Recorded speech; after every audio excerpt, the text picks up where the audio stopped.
episode number 98 of the 3 Count Out podcast. We are coming to you live off of the Civil War episode. I am your winner, representing the great state of Pennsylvania, Era V1. Joining me this week, representing the losing state of Michigan, Jackal, Joker, Mike, and FGK. I don't want to do it. I don't want to do it. Do it. I don't want to do it. You can't. I know we should. Fly, Eagles, fly on the road to victory. Fight! Yeah! Score a touchdown. 1, 2, 3. Hit 'em low. Hit 'em high. Can I say? And watch our Eagles fly. Fly, Eagles, fly on the road to victory. Spell it out with me. Spell it out. Eagles, go Birds. For as bad as that game went for the Lions, at least for being the team to go, hey, no, let them keep the tush push, they actually fucking stopped it instead of getting freight trained. It's true. It was competitive. But and my name's Jackal. Lord, that Lions offense that game, oh boy. Yeah, we're just gonna rip right into it, rip that football band right off nice and clean. Oh yeah, we might as well rip it off right at the beginning because oh boy. Okay, so taking out the biases involved in that game, I feel like Philadelphia did not win that game, more so Detroit lost it. You know, when you go 0 for 5 on 4th down 5 fucking times, God forbid you try to kick a field goal or maybe, I don't know, pin your opponents back deeper into their territory or play the field position game at all, because God fucking forbid otherwise. Dan Campbell, I know obviously the fucking pass interference call at the end, sure, but with homeboy, your offensive lineman like touching our defensive lineman's hand when he was lined up offsides, that one was a bad call too. I'm not even funny. That was funny. It was funny. Not even concerned with the referees at all in this game. No, I feel like this was an extreme defensive slugfest on both sides because whatever the fuck, yeah, you guys really should have left Patullo in fucking Green Bay after that game. I don't know if it was Detroit's defense playing up or Philly's offense being the 2025 Philadelphia offense. I don't fucking know at this point. What I do know is that Dan Campbell's 4th down decisions and the way that your defense was playing, that won the game right there. 100 fucking percent, because good God, there's only been one other time where the Lions went 0 for 5 on 4th down, and that was when we tied the Pittsburgh Steelers in 2022, when our record was 3-13-1. If we're reverting back to that, I don't know if I'm going to be able to mentally do this podcast anymore. Well, and like the worst part about it, Goff 14 for 37, not good. Granted, again, the play calling that game wasn't great, but 14 well, and that's also like a season low for Goff, right? Quinyon Mitchell, I think, low. only allowed like 14% of passes completed. So props to him for stopping pretty much everything that went his way. 255 yards, 107 of those receiving yards went to the running back Jahmyr Gibbs, not receiver, the running back. Oh, and there were so many yak yards. It was all just yards after catch too. This was not the game for wide receivers then, because wide receiver 1, AJ Brown, who's been in the news, has a whopping 59 yards or 49 yards. He did tell people to not start him this week. So he did tell people to not start him. That is true. Yeah. Although you guys want to talk about the Eagles defense, Lions defense was holding the Eagles pretty well too. Yeah, you guys were fucking up at crucial moments. but Jalen Hurts under 200, Saquon Barkley under 100. So that's not a bad game. That is a winnable stat line for a defense to produce. That's what I'm saying. You guys just fucked up at crucial moments. Those fourth calls. Ooh, those fourth down calls. Those are bad. Those were real bad. So fucking bad. They weren't real good. That's why we don't let Nick Sirianni play call. That's why we don't do that. Shit, man. It's either we get super conservative with John Morton or fucking Dan Gamble has to show everybody his ginormous nutsack at a moment's notice. And now we both get to turn around from this game. You guys get to beat up on the Make-A-Wish kids down in Dallas right now. And we get to go and take on the Cam Scatabo list, the Malik Neighbors list, the Jackson Dart list, hopefully Jameis Winston led Giants at home. So I think and again the Lions, I think for 3 years for now, something like that, haven't lost back-to-back games. So in theory, we should win this next one. In theory. The Giants without Cam Scatabo, you should have that. Yeah. And we've been doing a lot better than the Packers as of late, and the Packers went fucking toe-to-toe, neck and neck with Jameis Winston, and he was still able to give the Packers the game in the end. So I'm not too worried about it. What I am worried about is now we are third place in the NFC North because the Bears, never thought I'd say this, the Bears are currently leading the NFC North and are number 3 in the playoff race. Yeah. And the Bears. They're not winning good games, but they are winning games, and that's the important part. Who's second? The Packers. The Packers. We are third place in the NFC North. Because we have the same record as the Packers, but they have a win over us. So and they have a tie. Yeah. Have that tie. What's so annoying is that the Bears haven't also beaten anyone with a winning record yet this year. So they're going to probably get knocked down a couple pegs here too. I do think the Lions are out of the running for the number 1 seed this year after that loss, especially with Philly holding the tiebreaker now. Yeah. I do think here, let me since it's this time of year, we get to pull up the playoff picture. The right now, NFL we're not in it.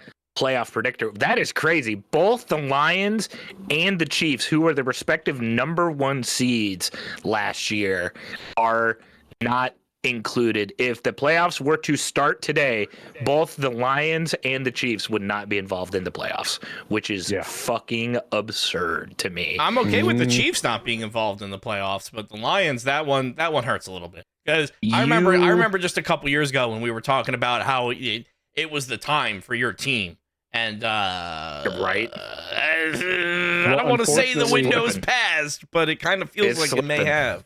Between massive amounts of injuries again and terrible play calling, right now this team can't make it past the first round of the playoffs.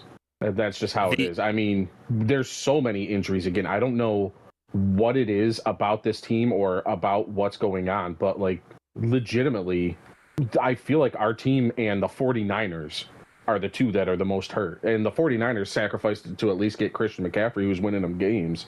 We are just kind of flailing along. I think Frank Ragnow retiring is having a trickle effect a lot larger than people had anticipated, because apparently we did not have a Cam Jurgens to be able to replace our Jason Kelsey, if you will.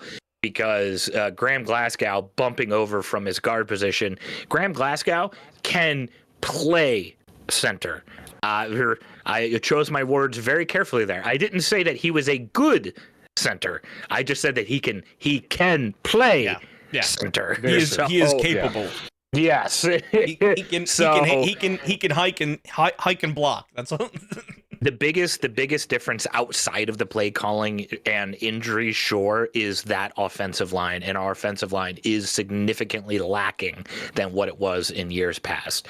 I still have good confidence in this team to be able to make the playoffs. And realistically, at this point, that is all I need them to do, because we did get the number 1 seed last year and it meant fuck all nothing. So I just need them to make it. We only got really 2 hard games left. I would say the Packers on Thanksgiving and then traveling to the Rams, which Philadelphia has also beaten that one. So that is going to be another big challenge for us on the way out.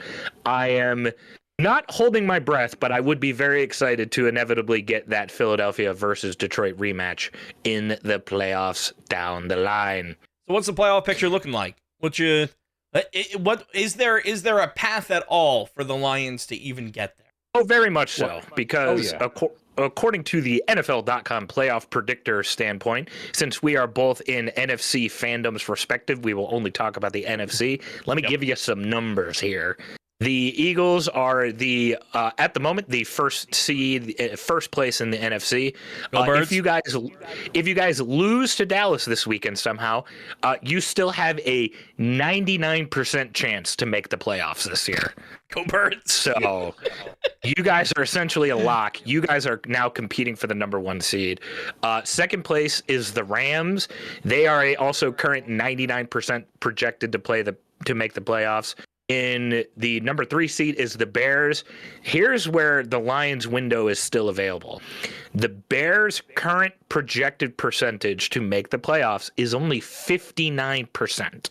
Ooh, that's a lot more than it's a lot more space than 99%. Indeed it is. Yeah. Because there is only a 1-game difference between first place and third place. Right. The Bears are 7-3, the Lions are 6-4. Well, and the Lions' remaining schedule is Steelers, which could go honestly either way, but I would probably give that to the Bears. Eagles, Packers, Browns they beat, Packers again, and then Niners. So yes. I think realistically they lose 1, 2, 3 more games, and that's just what I would expect. I mean, their team could go up and down at any moment. So it helps when you have a fourth place schedule in their back pocket as well, and that's kind of carrying them to this point. But that's a conversation for another time. Buccaneers are the 4th seed with a 88% chance to make the playoffs, and then in order 5 through 7, Seahawks at 91. Packers at 72 and the Niners at 85. The immediate next seed at number 8 is the Lions at a current 74% chance to make the playoffs. So the thing that's saving us right now is that a couple of these teams have to play each other, therein knocking themselves out of said playoff picture, because we already played half of our divisional games, which is kind of what is saving us right now. Yeah, get them done early, get them out of the way, get those wins in there, and then pretty much when it comes time to look at the standings, you still gotta bring it back though. You can't be coasting the rest of the season. Nope. You gotta figure. I think you guys need to figure out that play calling. I know Dan Campbell's been doing it for a couple weeks. The bro's calling it like Madden out there. He's not. Ooh, we gotta figure it the fuck out. We gotta figure it out quick, man. It's because the Lions. Besides for the Giants, Cowboys, Packers, which that game could go either way right now. Cowboys, they should beat, hopefully. Rams, I don't know. I figured when the Rams lost their run game, they were going to be garbage, and I was wrong. They're 8-2. Yeah, they're great this season. Steelers should beat Vikings with McCarthy. They should spank that ass this time if they get their shit together, because that team is not good. And then the Bears, so I don't know. We'll see. There's a couple weeks left, but we are getting down to the wire. And very similar to that is the world of college football as well, where finally, Penn State got their first win of the Big Ten season. First win in the Big Ten, baby. First win against Michigan State, too. Let's go. I think because the coaching search for Penn State has been going on for a couple weeks now, and James Franklin, he's down in Virginia Tech. He could fucking stay there as far as I'm concerned.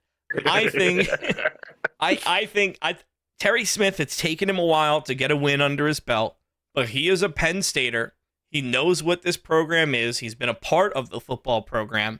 He's been a part of just the team in general in so many different capacities and positions. At the very least, I think he's earned himself until next year. I can see that. I can see like maybe a couple year contract going out, just enough to kind of get the feeler. I think, especially because after the press conference, during the press conference, he went and got all emotional. You gotta have your tough guy tears where you're holding him back. I'm so proud. I'm so proud of this organization, man. So he was up there pulling the tears. So I think the board of directors is gonna love that, and they're gonna wind up giving him a little spot. And we're going to have Terry Smith for a couple of years, and I'm kind of okay with it. He was always kind of like a Franklin yes man, so it's kind of not really changing a lot. I mean, kind of talked about like he's not really beating Ohio, right? Like it's not like we're going to flip the switch on that. But I think in terms of a temporary coach that kind of knows what Penn State's about, I like Terry Smith. I like him. It was a 28-10 affair. Katron Allen, fucking MVP of the game. 25 carries, 181 yards with 2 tugs to top it off. Like I said, any running back at Penn State whose last name ends with O-N, whether it's Saquon or Katron, it doesn't matter. They're great. I think that is going to be enough juice to get through the next 2 games. Coming up is a prime time showdown with those fucking Cornhuskers at Happy Valley, and then you get Rutgers to wind out the season. If you win those 2, you're going bowling. Again, it'll be the Uncle Rutgers Mayo Bowl for special needs kids, but that's still a bowl game, baby. If we don't beat Rutgers, I might not be on the show anymore. I might not be able to be on the show in a physical capacity. You might have to use a Ouija board to get my picks. We got a lot riding on these next couple of weeks here because very, very similar fashion to what Era just said in regards to Mike and myself. Michigan fucking football. Michigan Wolverines have the fucking worst game I have seen in the longest fucking time this past Should not have won that game. The only reason they won was because Northwestern was hot dog water. God, dude. Very similar to how Dan Campbell went for it on 4th down 5 times and didn't convert a single one. Michigan turned the ball over 5 times and somehow still ended up winning this game. I believe 2 interceptions and 3 fumbles throughout the day being played at Wrigley Field. Boy, oh boy, there was some ground balls and balls on the ground, and my balls fell off my body watching this bullshit, dude. Again, it leads to the point that U of M has no wide receivers except for one. One guy got 12 receptions for like 180 fucking yards. Jesus Christ. That's Marsh. He's a true freshman. So we had a freshman throwing to a freshman. And let's see if I can pull up real quick. I have the stats right in front of me if you want me to just rifle them off. Go for it, yeah. Bryce Underwood, 21 for 32, 280 yards, 2 interceptions. Yep. And then Marsh. Andrew Marsh, our leading freshman, our leading true freshman wide receiver, 12 catches, 189 yards. Damn. Yeah, so he got over half of all the receiving yards. Shit. One fucking guy, because that's all we have. And it was just one of those, you're like, they shouldn't be, like, the way that game was, I was like, if they lose, I don't know if I'm going to be able to watch U of M football the rest of the year. No. No. Because don't get me wrong, Northwestern's defense looked incredible. And I don't know if that was because of how bad Michigan was playing or if they just are that good. But holy shit. What about Michigan's run game? What were the running backs looking like here? Actually, not that bad because we have lost Justice Haynes for the year to a broken foot. Jordan Marshall, our backup, 19 carries, 142 yards, 2 touchdowns. Okay. That's pretty good. He also left with an injury, correct? I believe. I don't believe he did not finish the game. Yeah, he also left with an injury. So we are now. Michigan is now on their 3rd running back. I couldn't even fucking tell you who that is. Yeah. Hope he's fast. No, me too. Me too. Thankfully, kind of start to risk it a little bit. Thankfully, this weekend, Saturday at 4 o'clock, we got a bit of a tune-up game at Maryland. Maryland right now is not doing the greatest because they ended up just getting smoked by Illinois. I believe Maryland at the moment is 4-6, so technically they are doing worse than Northwestern at the moment. However, the game that has everybody's attention is next week, where it is in fact the game, and that means it'll be a 1-year anniversary since a Michigan fan has decided to roast Ohio State for 20 minutes. The Three Counting Out podcast claimed the fame.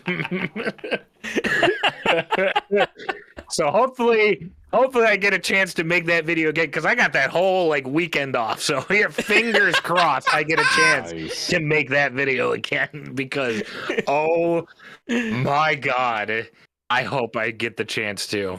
This you go first, Mike. You go first. No, you go first.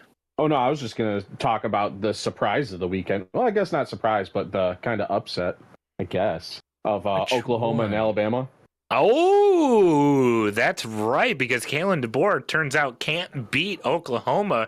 Oklahoma walking on in to Tuscaloosa, handing the Crimson Tide their second loss of the season, 23-21. Oh, which makes me go, close. I have no idea what the playoffs are gonna fucking look like by the end of this season. What that does help, though, is that makes Michigan's loss to Oklahoma look a lot better. That makes Michigan's loss look a lot better. Well, and still the 1, 2, and 3 are going to be Ohio State, Indiana, Texas A&M.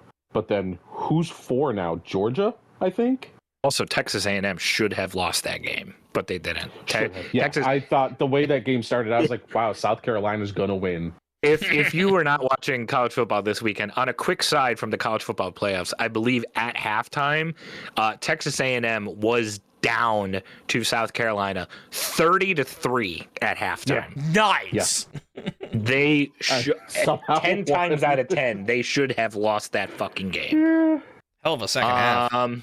I have the current projected college football playoff bracket if you gentlemen are ready. Let's do it. The first matchup, 12 versus 5, is Texas Tech taking on the Tulane Green Wave and their colorful butt plugs, as me and Fire Guy Kev have learned. What? Oh, yeah. Their celebration, they got some big old anal beads or whatever, man. They pull it out. I don't know if they do. Nice. I don't know if they do. I believe they're a New Orleans school, so I'm assuming that they're Mardi Gras beads, but in the video game, they look like anal beads. They look like anal beads. It's not good. Number 9 versus number 8 sees Notre Dame traveling to Oklahoma, Fighting Irish taking on the Sooners. That'd be a hell of a game if that's how that ends up. That sounds good. That would be a physical. banger of a game. That's a good one. 11 taking on number 6 sees Miami, Florida traveling to Ole Miss. The Hurricanes taking on the Rebels. And the final first round matchup, 10 versus 7. This one I'm kind of the most excited to see. It shows Alabama traveling to Eugene, Oregon to take on the Ducks. Bama, Oregon, first round.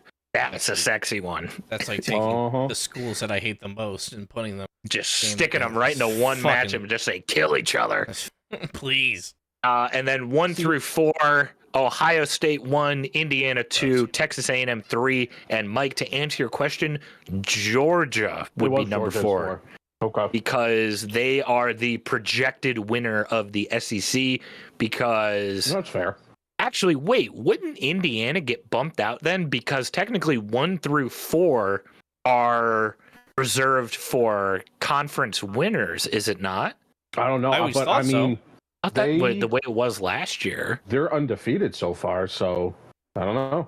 I could have sworn the first 4 seedings are reserved for the conference winners, like the winner of the SEC, winner of the Big Ten, winner of the ACC, and then winner of the Big 12 or something or other, and then kind of the rest file in from there. Interesting. Man, that would suck. You go from the 2 seed undefeated to like 5. All because well, technically, that's kind of what happened to to Penn State. Penn State was ranked top 4, and then they ended up losing the Big Ten title game to Oregon, and that bumped them down to like 7. Yeah. So I guess that all depends on if they we'll lose see the conference championship or not. We will definitely see. There was really not much else going on this week, and unfortunately, there's also not much going on this week in college football either, because famously, this is Cupcake Week, so a lot of your big powerhouse schools will be taking on some no-names, like, for instance, your undefeated Texas A&M Aggies, after surviving a nail-biter last week, get the very, very strong opponent being Samford Bulldogs. Hey, could be a sleeper. You never know. Could be an upset. Could be just like Alabama's taking on the Eastern Illinois Panthers. Sleeper team, they win by 47. Oh, okay. That's not true. I could see it. I could see it. I believe it. What about Georgia taking on the Charlotte 49ers? Well, those Charlotte 49ers, well known in the college football community as a sleeper school.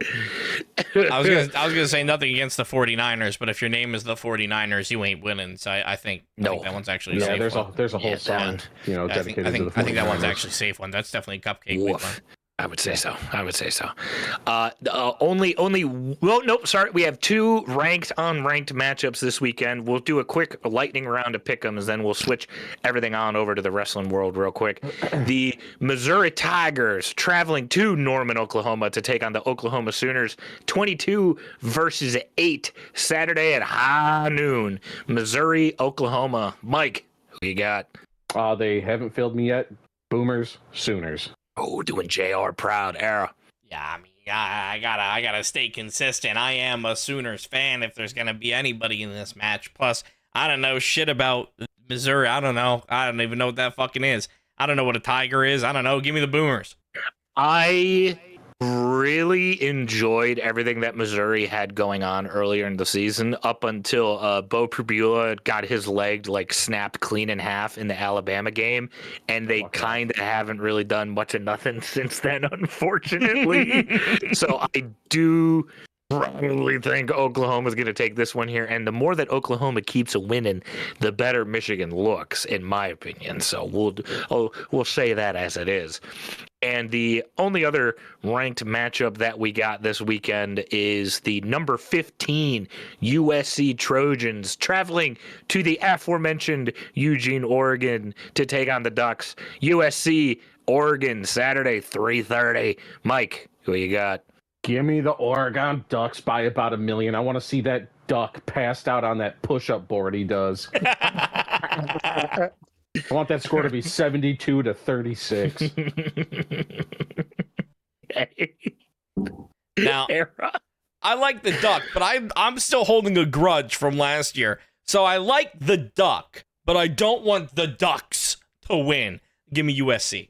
Ooh, I gotta split the difference here. Do I ride with USC to make Michigan look even better in the eyes of the College Football Playoff Committee? Or do I take the Ducks to knock Lincoln Riley's bitch ass down a couple pegs even more to make Michigan look that much better too? Oh no, I don't know. I'm going to go with give me USC. I have to. There you go. I'm gonna pass out. Okay. You sound a little lightheaded. Switching gears to the world of the NFL, some banger matchups this week. I see. We're gonna start things off Sunday, 1:00, first game of the Sunday slate. We see Indiana Jones and the Indianapolis Colts traveling to Arrowhead. Colts, Chiefs, 1 p.m. on Sunday. Mike, who we got? In reality, after a loss like they had to Denver, I fully expect the Chiefs to come back and knock the Colts down a peg. However, right now I don't want to bet against Jonathan Taylor, so give me the fucking Colts. Pushing the Chiefs even further away from the playoff picture. That's what I'm hoping. I'm hoping that downward spiral stays. Era. Fuck Andy Reid. Fuck Patrick Mahomes. Fuck Travis Kelce. Give me the Colts. Tyler Warren's a better tight end. He's gonna run fucking circles, and Tyler Warren's gonna get 200 yards in this game. Yeah, he is. Daniel Jones will continue to wear his like weird blood lipstick thing that he had going on in the Germany game. And I hope his that. crazy Don't worry about that. He's fine. His crazy eyes keep going, and Jonathan Taylor runs the fuck over Kansas City to get them out of the playoffs. Give me the Colts. Kansas City is 5-5. What a beautiful sight to see. Wild. That's what a great wild. sight to see. And the other primetime game that is trying to fill the shoes of the Eagles-Lions matchup from last week, now this week, which should be a really, really good game. We see Baker and the Bucks traveling all the way out to Los Angeles to take on Matty Stafford and the Rams. Bucks, Rams, Sunday Night Football. Mike, who you got? Well, if we know anything about the Bucks, they like to put on bangers. They just had one with the Bills, an absolute shootout. Baker's throwing to Amika, who is doing the damn thing as a rookie. Tez Johnson as a rookie is also pretty solid. But that Rams team, man, they just win. So give me the Rams. They win, but this weekend they won ugly. They won but ugly over the Seahawks. There were a lot of ugly wins this weekend, and the Seahawks have been surprisingly good. Yeah, but they've been good, but you're still hitching your wagon to that Sam Darnold horse. You live or die by Sam Darnold, and we'll talk about that one once times get closer to the playoffs, because I got some thoughts on that one. Mr. Arrow. He's not going to do anything in the playoffs. I'm gonna go with the Rams here. It is insane watching them play right now. It is like they are just on a fucking roll, and anytime that like I'm watching fucking highlights that are clips that are coming across, they're in there, and so this is gonna be a fucking shootout. They're gonna be fucking throwing this thing down the entire fucking field. I don't even care. It's gonna be awesome to watch. But the Bucks don't stand a fucking chance. Perk Stafford, man. Perk Stafford. I don't know. I think after really kind of paying attention to that Seattle Rams game, I really think that LA is going to be kind of coming into this limping. I know Tampa really doesn't have any weapons like Mike and Chris Godwin or where they are, but after that Bills game and what they did to Buffalo, I don't know. I'm kind of big on Tampa right now. Guess who's back to practicing? Chris Godwin. Tom Brady. Oh. Yeah, that too. Yeah, he's coming back for one more. Coming out of retirement. Okay. I've said this before on past podcasts, but I'll say it again. This is probably going to go down in history as one of the most unpredictable seasons. It's been fucking weird. All time. Yeah. So I think the wacky fuck shit continues. I think the Bucks actually get a pretty big upset here, or at least I hope. Not unless Brady comes out of retirement. Just like how we all thought that Javon Evans was going to get a big upset in the Last Time Is Now tournament, but then Gunther classical music, and then everyone's like, well, Javon Evans is going to die. He did have a match against Walter. He had a match, or not a match against Gunther, a match against Walter. That was... Yeah. Oh boy, I heard that music come on. I was like, yeah, he's gonna die. Javon Evans is dead. So Javon Evans does lose tonight. Yeah, okay. That is a very good start to get me to care about a fucking character again. That's a real good start. So before we get into this whole thing, because I think now with everybody that's still in this tournament, I can say I don't want any of them as Cena's final opponent. That's completely fair. Yeah. So, if you'll allow me to, if you'll indulge me for a second, here's what I want, and this is my own little fantasy world, because I know, Jackal, you don't watch NXT, but Obafemi made his debut again last week. He's back in NXT. He's coming for the belt. He's coming for Ricky Saints. Basically, Triple H said, nope, we don't have anything for him on the main roster, which is the dumbest fucking thing I've ever heard, but that's what they said apparently. So my fantasy, in my little world, we hate watch this tournament, right? Mm-hmm. And who wins it? The Yeet Man himself, Jey Uso. Oh. And the SmackDown before that Saturday Night Main Event, which is now going to be, I believe, 3 hours long, 2-3 hours long, because Cena wants them to have NXT involved as well. Yeah, it's like exhibition matches and stuff. Yeah, the SmackDown before, Jay's cutting a promo, or is going to be cutting a promo against Cena. Cena's in the ring, talking about it beforehand. Uso's going to come down, and he just gets annihilated. And you see him unconscious backstage, covered in blood, whatever. Obafemi's music hits. Obafemi comes down to the ring and says, "That belt is mine, and I'm retiring you." And we get Obafemi versus John Cena for John Cena's final match. If he wants to put somebody over on his way out, it should be somebody young, not somebody already in their 40s. And Obafemi, if he got to immediately come onto the main roster, get a belt, and retire Cena, I think that's the perfect debut. That would have been a hell of a debut, and it would have been a hell of a tournament. But that's not the tournament that we got. Let's talk about what we've had so far. We had Rusev defeating Damian Priest. We had Sheamus defeating Shinsuke Nakamura. Jey Uso defeating The Miz. LA Knight defeating a returning, apparently for one night only, Zack Ryder.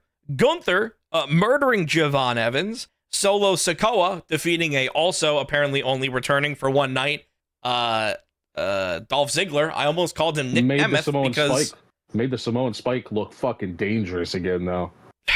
Yeah, but let me tell you, Solo Sikoa didn't. It was only fucking Nick. Only Nick Nemeth that did it.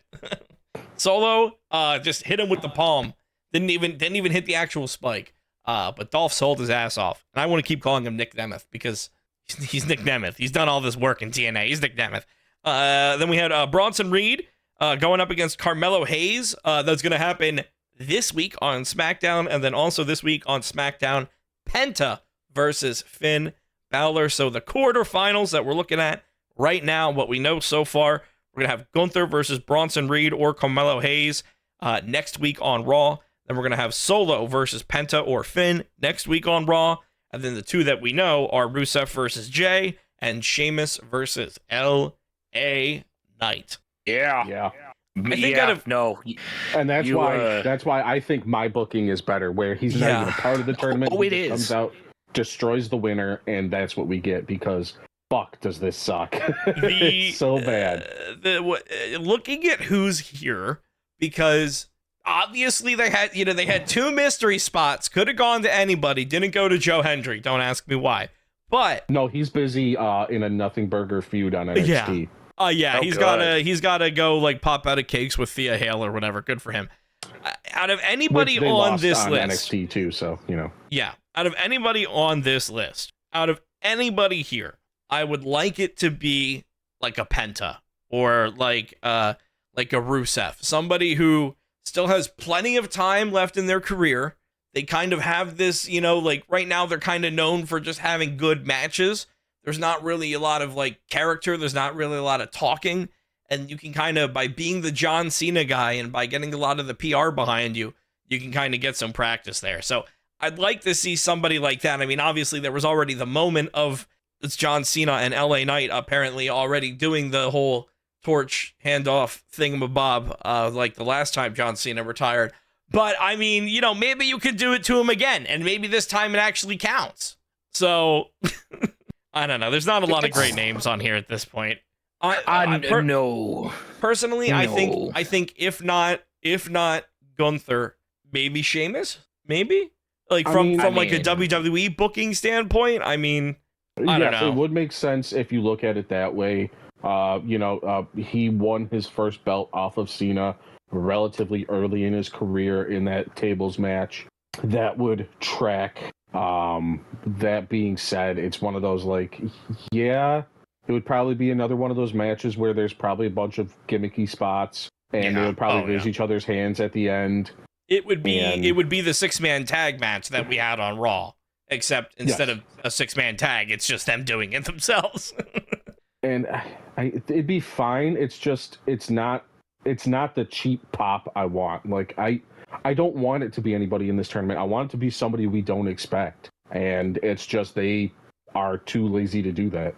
Realistically, in my opinion, I feel like we should have done the putting over the younger guys and helping out the younger talents a little bit earlier on in the run and saved the nostalgia for near the end because you realistically blew your metaphorical load as soon as humanly possible just to try to capitalize on that Mania hype, the Mania rundown, that viral Elimination Chamber moment where everybody was talking about it. Okay, we need to do Punk, we need to do Orton, we need to do Cody as soon as possible. AJ, we're not really thinking about. But since the people are asking for it, now we can do it over in Australia. Dom Mysterio, I guess now we can do it, and then have the whole thing spoiled before the show even fucking happens. Well, and really, the whole reason all that shit was because of that stupid, useless heel turn they did. Mm-hmm. Where they Where's were like, The Rock now? Where's Travis Scott now? The fuck are they doing? They're fucking chilling in fucking Hollywood, recording a movie or whatever the fuck they're doing, and they just left John Cena high and dry. The Cena heel turn could have been very interesting. This could have been a great way to end his career. Imagine if John Cena was still heel, and now the baby faces on the roster could have a tournament where they're fighting for the WWE Championship. Imagine if that was still happening. Imagine if you could get Ron Killings, not R-Truth, Ron Killings in this tournament. You could get, you could have your Zack Ryders and your Nick Nemeths, right? They could still fill that babyface spot. You still could have gotten all those pops. You could have had Javon Evans in that tournament still. The fact that Javon Evans is on this tournament and is in this list and he did not, I understand that you're, I understand that Javon has a ton of time left in his career. And there is plenty. Javon Evans will be the guy that retires the guy that retired John Cena, right? That's how young this kid is. And I can say this kid because he's younger than me, by a couple of years, significantly. So I can say this kid. The fact that he has that much time left, I understand that that's probably what they're thinking. And they're like, one day you're going to be in there and today's not your day. At the very least, I would have loved to see him get the upset over Gunther. Or maybe instead of Javon Evans versus Gunther, maybe this was Javon Evans versus Zack Ryder. Maybe this was Javon Evans versus Dolph Ziggler, right? Maybe these were your spots that you were just going to burn for the fucking cheap pop, whatever it was. I'm legitimately curious to know how, because I know with AEW and all of these kinds of things, Bryan Danielson was very involved in booking his retirement. Sting was very involved in booking his retirement. I'm curious to know how involved John Cena has been in booking this tournament. I don't think he had anything to do with his heel turn or anything like that, but I am legitimately curious to know, did John Cena pick these names? Did John Cena pick who's going to pin him? Because if John Cena said Gunther, I don't know about that one. I don't know. Might have been maybe a few too many chair shots to the head over the years. From the way it sounds, the only thing he's really had a say in is the final night, and it was literally just the whole NXT versus WWE stuff. That's really the only thing he's hey, I want these guys to be a part of my final night. Other than that, he hasn't really been a part of shit, it seems because he's just the company guy. Oh yeah, whatever I can do to further the company. It's dude, it's your final year. Put out some fucking bangers and demand shit. What are they gonna do? Fire you? And he's literally holding company records. He's whether you want to debate Ric Flair or not, WWE is going on air of calling him the greatest of all time. Dog, you can do whatever the fuck you want to do. Ric Flair ever was. Well, I mean, but everyone's Ric Flair had 20 world titles. He held them all. Blah blah blah blah blah. I don't care. John Cena is the. They don't even count all the multiple NWA world titles that Ric Flair held from 1964 to 1977. Fuck off, Clint. No one's keeping track of that except for you, dickhead. Get out of our comment section. Hey, the NWA title's making a comeback. We'll talk about that. But this Mike, it's I'm NWA. aware. No, it's not. Spoiler alert. It's NWA. That give me a title couple died. minutes. Let's wrap up That Cena title first. died when Brodus Clay had it. Oh yeah, absolutely. But no, like this whole tournament, it's just one of those things where it's like, I really wish John Cena was throwing his weight around, because I feel like John Cena may have picked Javon Evans. I don't think John Cena would be picking Gunther. Maybe John Cena did, and if he did, I'm wrong. I'll admit if I'm wrong, but I don't think he did. I think either Triple H or ChatGPT did. But I mean, hey, listen, you still have names in here that are there's nobody in this tournament that's like just there to job out at this point. You got Rusev, you got Gunther, you got Solo Sikoa, you got Sheamus. So like the only one that I think kind of really doesn't have a chance is the Geek Man Jey Uso, and that's just because he'll get winded on his way to the ring. So we say that, but then they're gonna fuck around and make him be the final opponent because, well, fuck us, right? He's got a catchy theme song. Hey, Jey Uso does know about 5 moves, right? Super kick, spear, splash, the pop and lock one. Oh no! Samoan drop. That's 5. I don't want the Doom. That's No 5. Doom. He meets the No criteria. The only Doom that I want to be involved is chicken bakes or something. Boomer Doom, baby, right? Isn't that still a thing? Oh yeah. No Hey, Doom. yep. Mm-hmm. Hey, you want to get some chicken bakes? You can get a chicken bake this Saturday at AEW Full Gear 2025, November 22nd. So it is the day that this episode comes out. So later tonight, AEW Full Gear is on, and Boom and Doom, Big Boom AJ and QT Marshall with Big Justice at ringside will be going against not Roppongi Vice, RPG Vice, which is just because Roppongi they're Vice. edgy and bad guys now. Mm-hmm. Oh. Listen, whenever AEW has a pay-per-view in New Jersey, I think that means that unfortunately the Costco guys will be on the pre-show. I'll take the L for that one. They are a product of New Jersey. My bad.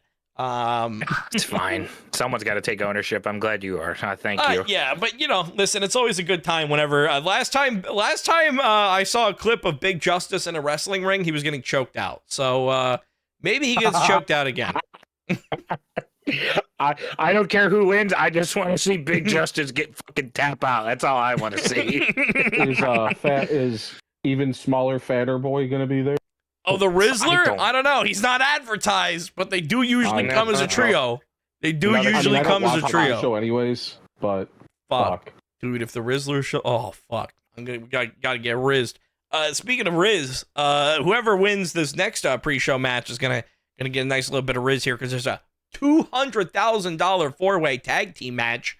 The Acclaimed, Max Caster and Anthony Bowens versus the Bang Bang Gang. Don't call them that.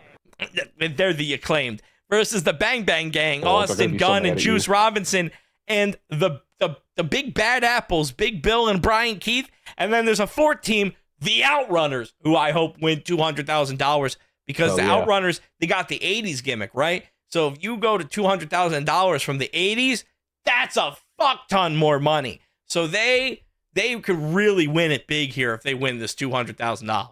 But hopefully the Acclaimed figure their shit out. Does everybody still love the Acclaimed? Everybody loves the Acclaimed, but the Acclaimed does not love the Acclaimed.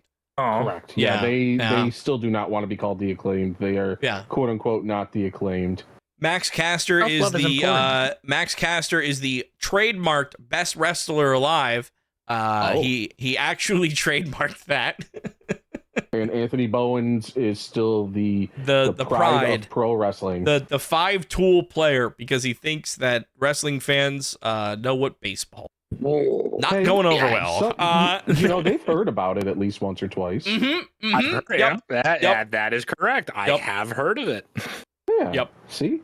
But those are both gonna be some good pre-show matches, and then we get into our first match of AEW Full Gear, some retribution for what happened during Blood and Guts when Chris Statlander put Mercedes Moné through a table. They will now find themselves in a singles match. Your AEW Women's World Champion Chris Statlander defending against 13 belts Moné. How many she up to now? There's more? Yeah, she won another one over the weekend. Yeah. Good. I saw the clip. like a small indie that she wanted at. And during her entrance, A-cap. the entire fucking backstage curtain fell.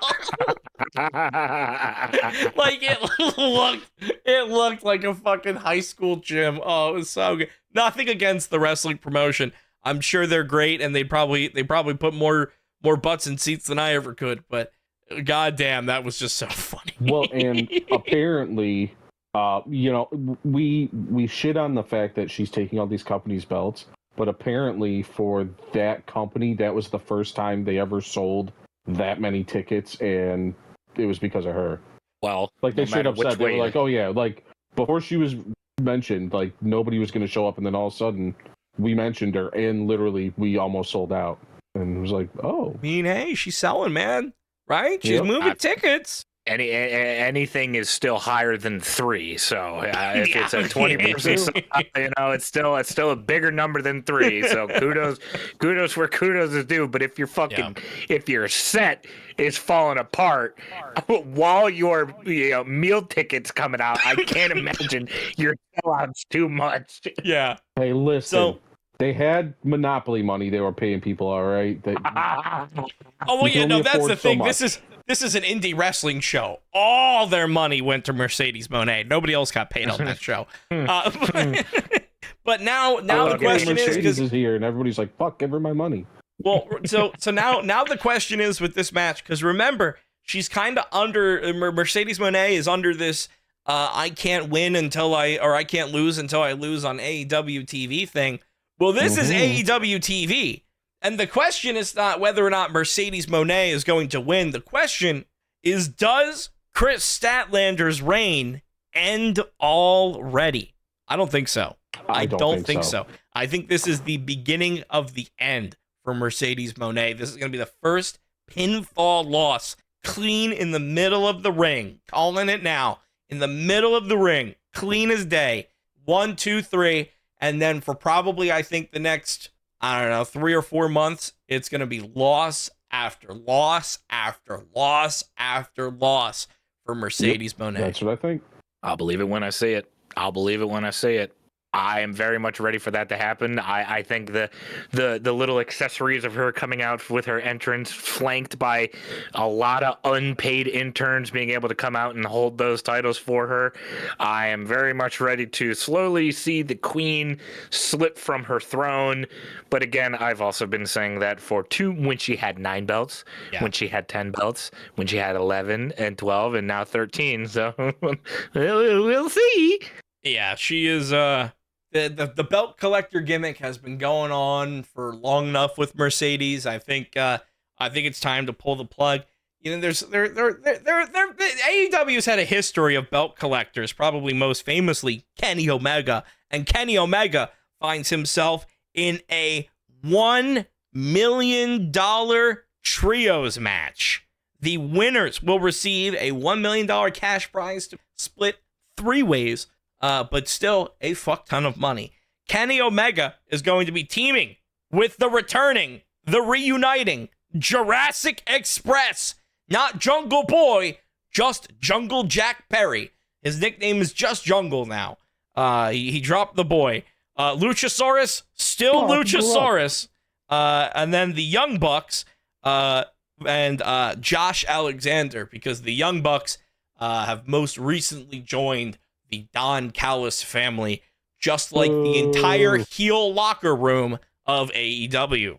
Yeah, you're not wrong. Can't say you're wrong on that one.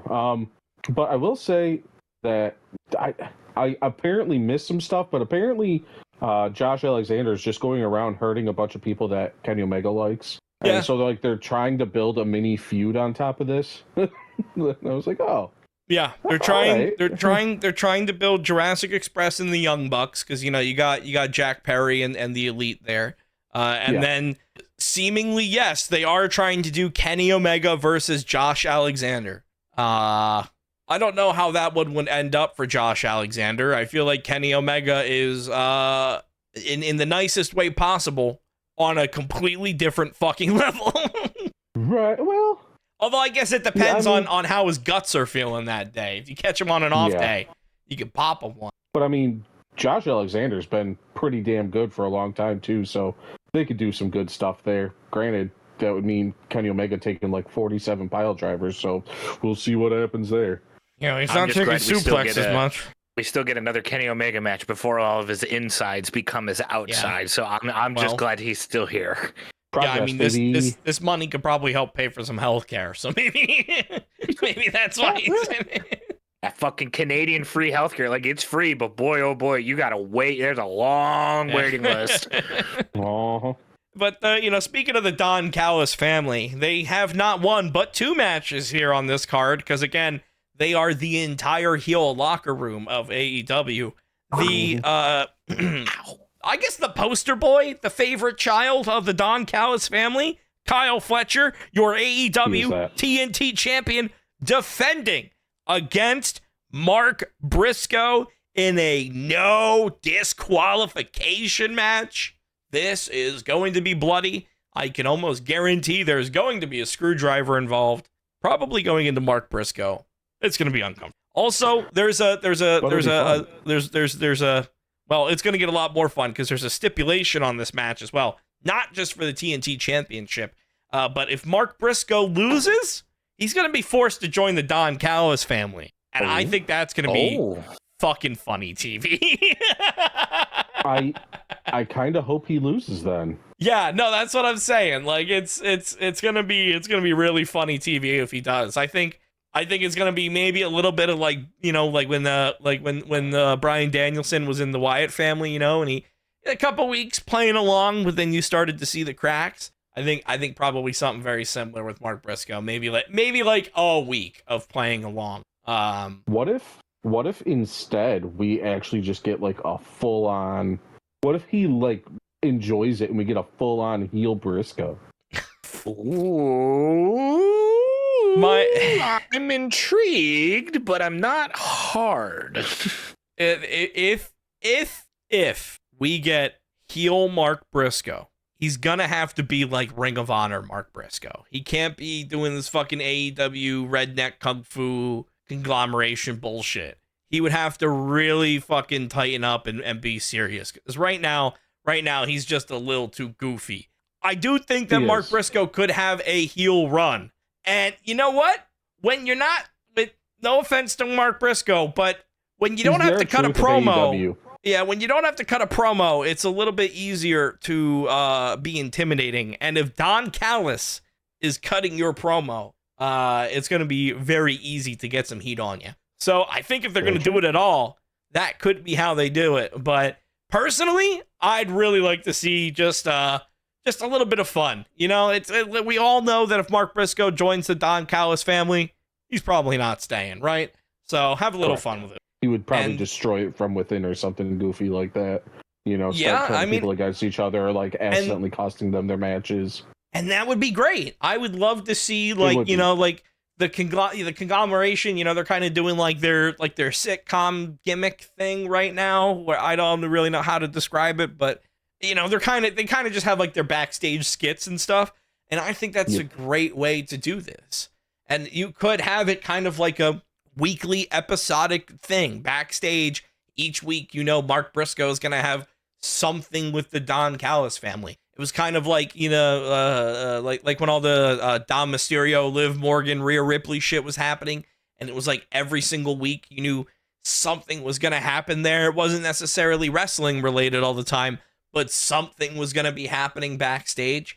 I think that would be a very interesting thing to do for AEW, especially right now where WWE TV, everybody knows that they're focusing on John Cena right now, right? So like if you can put some interesting segments out for AEW, then you can get some eyes on you right now. It's a good time to get some people pulling over. And I don't really know if this next singles match is going to help pull a lot of people over. It might purely because this is just a regular singles match. There are rules, which is a very important determination here, because it's going to be Darby Allin versus Pac, and these two men almost killed each other during Blood and Guts. Again, there are rules. So Darby Allin's not going to be lit on fire again. There's probably not going to be glass unless the referee turns around. One thing I can guarantee, though, with Darby Allin and Pac being in a match together, at least one of them is going to jump off a very high thing. Yeah, no, I think that'll probably be Darby. Yeah. And he'll probably miss and land on something, and it'll be very unpleasant to watch. Yeah. And you're like, well, no, he definitely broke his back this time. And we're like, still? No? What? I don't know if you saw the clip from Tony Khan's interview that he did a couple of days ago, or maybe it was yesterday it went out. He did an interview on the Ariel Helwani show, and Ariel Helwani asked him, have there been spots in AEW that you think have gone too far?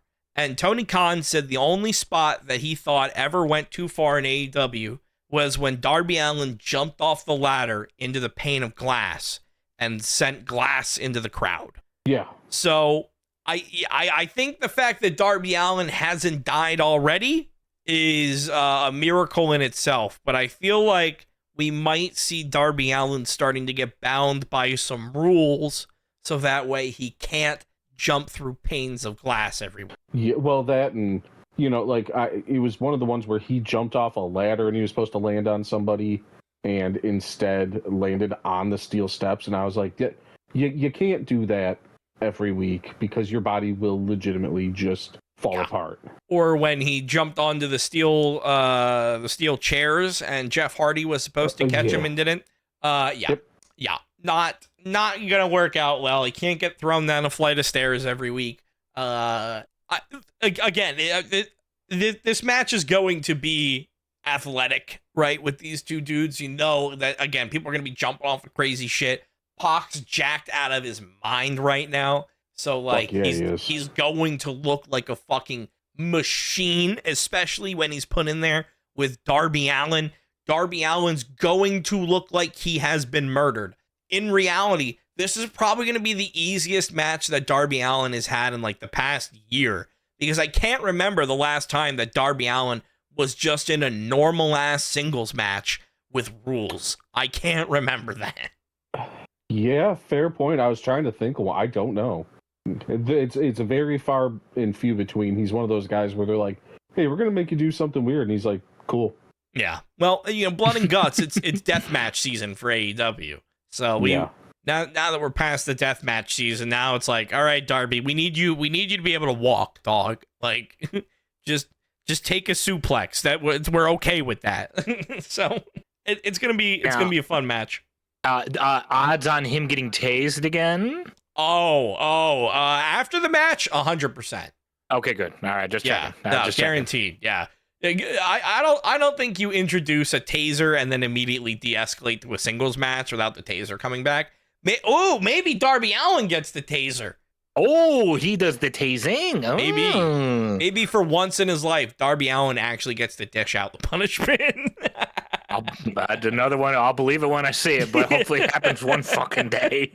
But it's gonna be a nice fun match, and there's another nice fun match on this card that we can talk about. We can't really make predictions on it because all the participants of this match are still to be announced, as is the nature of the Casino Gauntlet match. However, this year the Casino Gauntlet match is not just for any world title shot or opportunity like it has been in years past. No.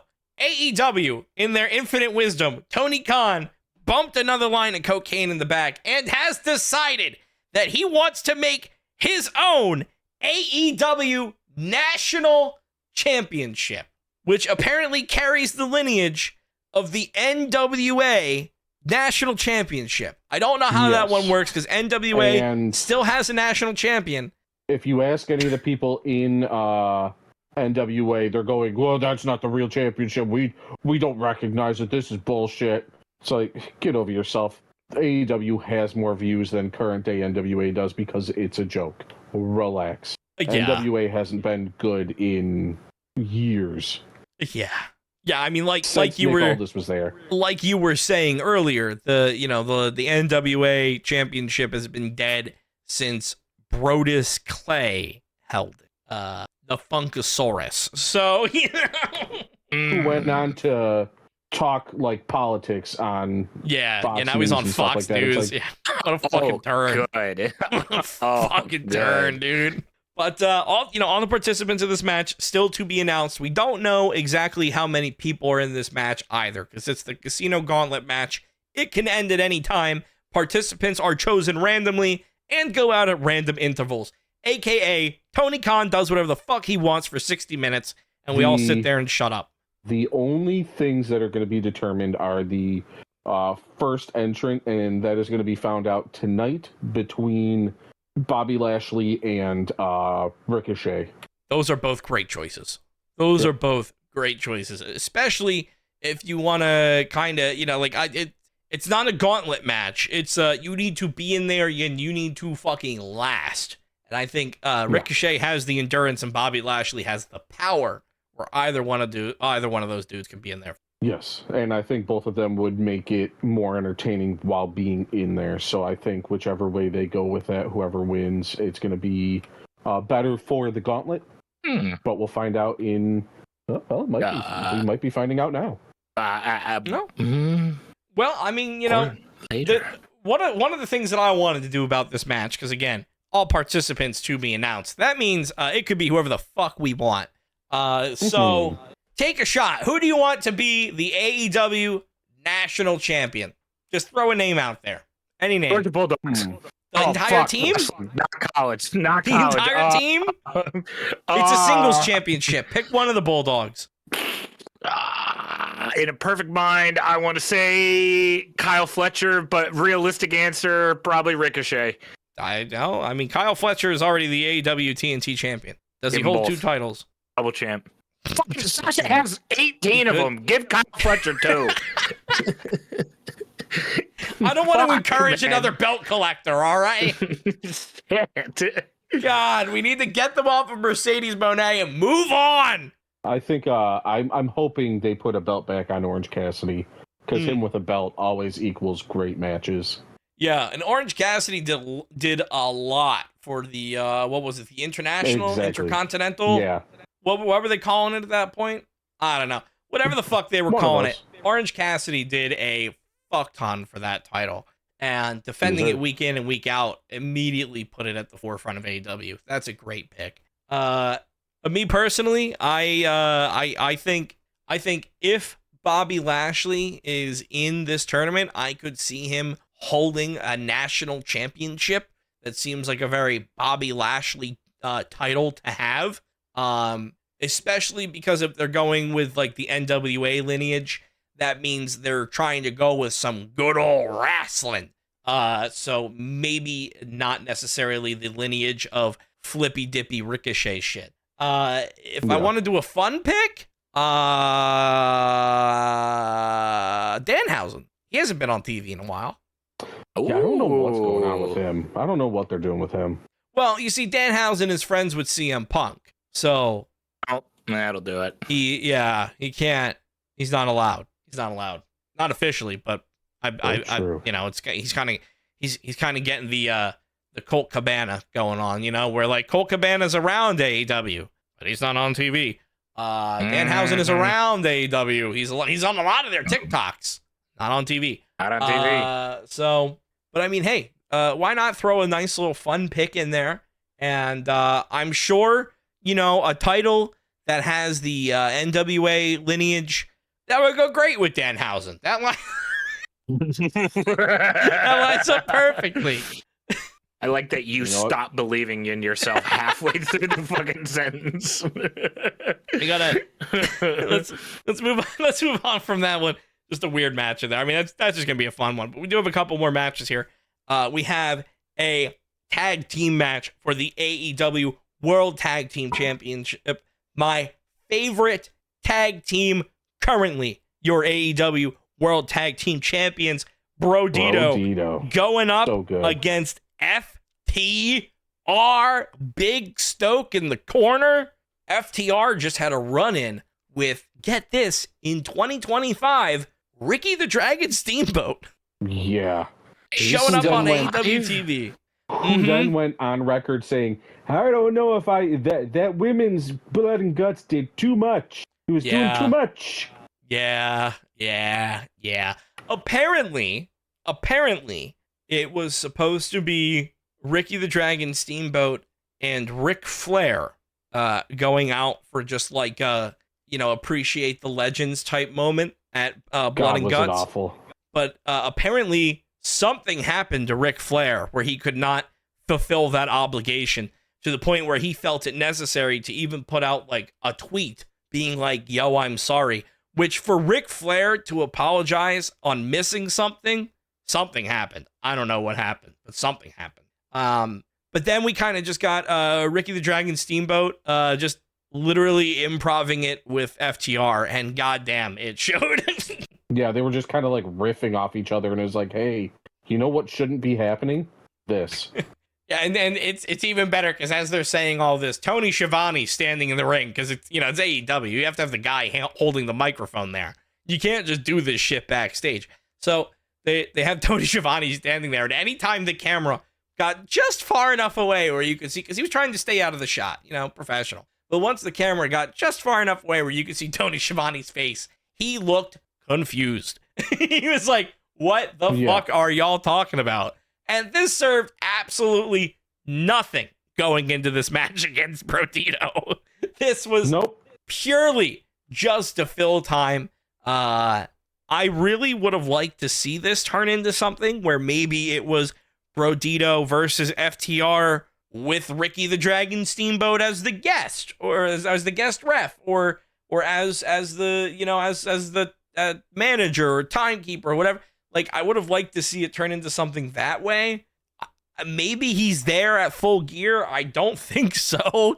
So I think this one's probably just going to be Brodito running through FTR like they've run through everybody else on the AEW roster. I mean, we'll see. This could also be one of those ones where they must have a plan with somebody else or something else, and all of a sudden we have FTR beating them for seemingly, at this time, no reason.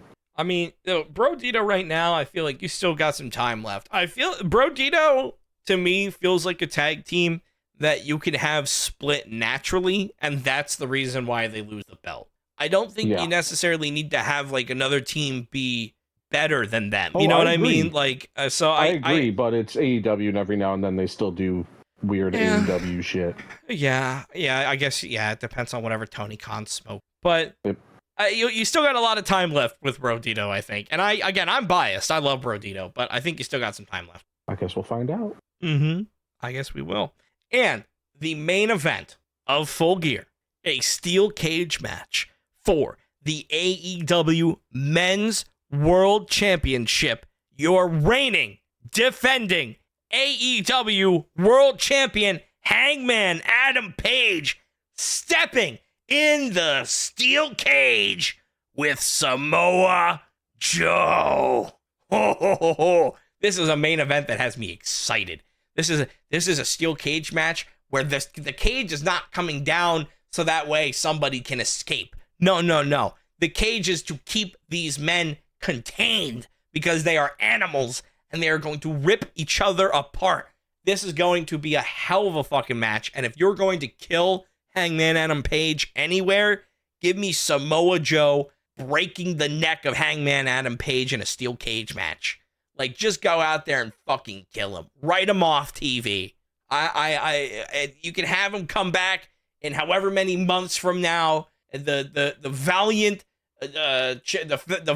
returning Hangman here to take back his title again. Samoa Joe in a steel cage. This is a hell of a match to watch. And this is a match where Samoa Joe in a steel cage is dangerous. There are some wrestlers that just when they're in a stipulation, it just works for them, right? Like Darby Allin in a coffin match, Undertaker in a Hell in a Cell, Samoa Joe in a steel cage. And they're having Hangman go through and take out all of the ops. Like tonight he's facing Shibata. And he'll be nice and battered and bruised by the time Full Gear rolls around. He'll be coming out there with those ribs taped up. It does make me wonder if they're leading up to like, hey, he's going to drop it to Joe, which would surprise me, but Samoa Joe is fun as hell to watch when he's a cocky-ass champion. Or if they're going to have him beat him, but then I don't know who's next after that. Yeah, I don't know. I don't know who I don't know who would be next after Samoa Joe either.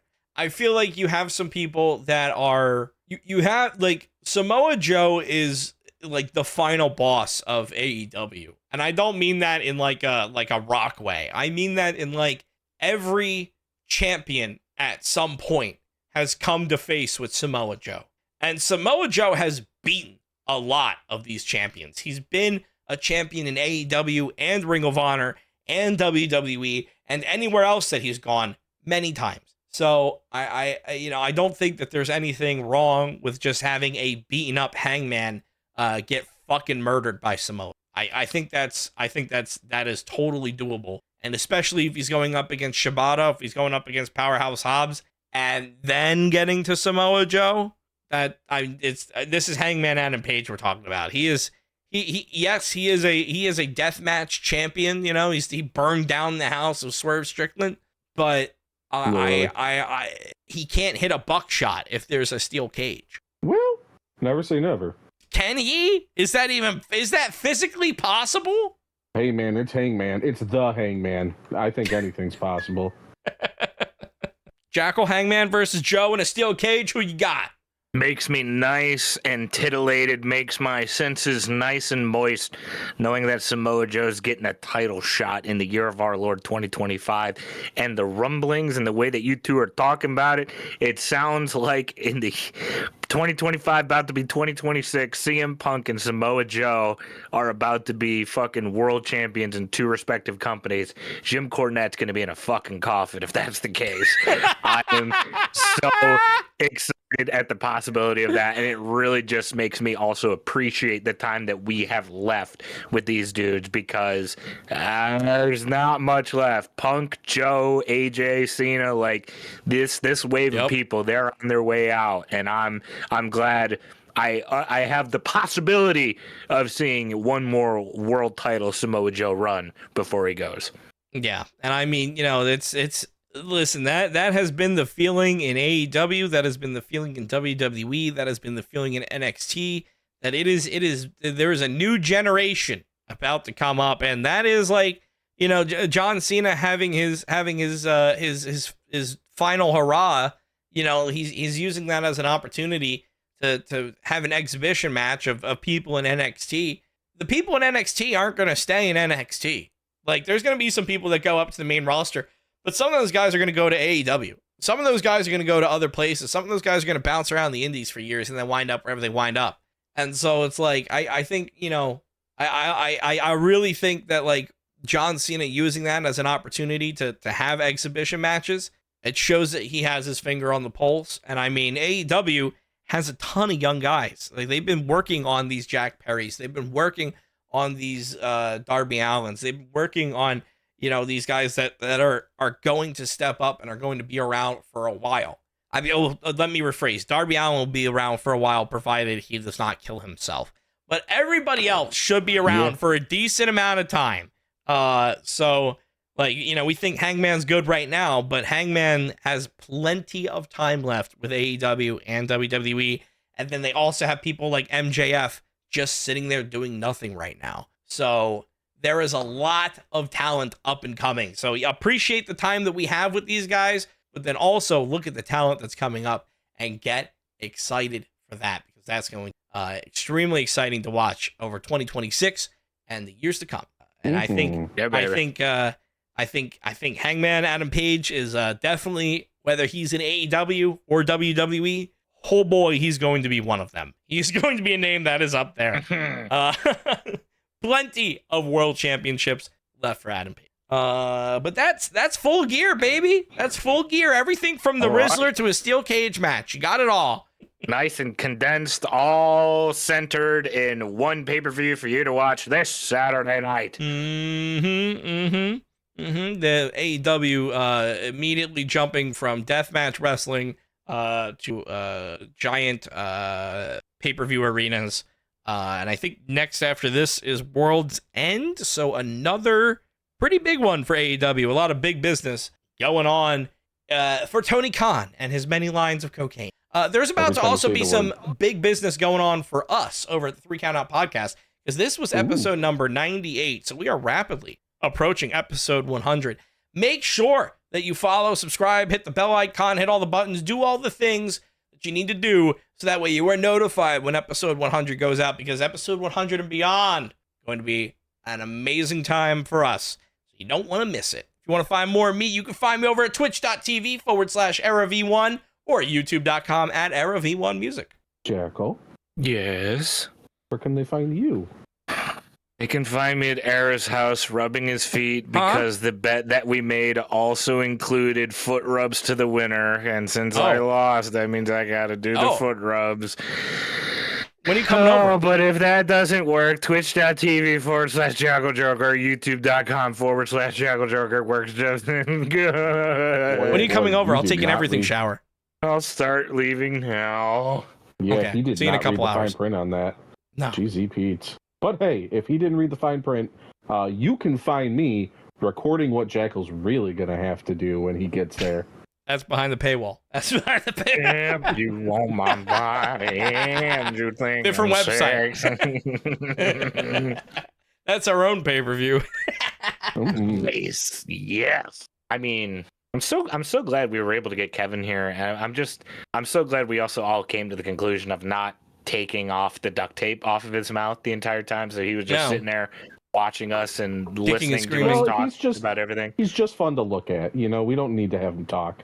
Well, I mean, it's okay. Here, I'll just knock the chair over real quick. There we go. Ooh, his head hit. His head hit. Ooh. No, you don't get. No, we're keeping that duct tape on. I got a pin. You get someone count it. Hurry before he gets out of the chair. I got you. One, two, three. Ring the bell.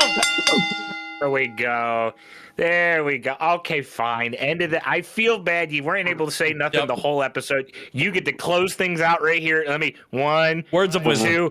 2. Why'd you have to put that in my mouth too? Listen, it was the only way to keep you quiet. That's I also the line? wanted to keep you excited. You got one line. You get one line, and you waste on that. EGLSESGLES Eagles. Close enough. I'll take it. Go Birds! You doing that is still better than what their fucking mayor did or whatever. Yeah. ESGLES.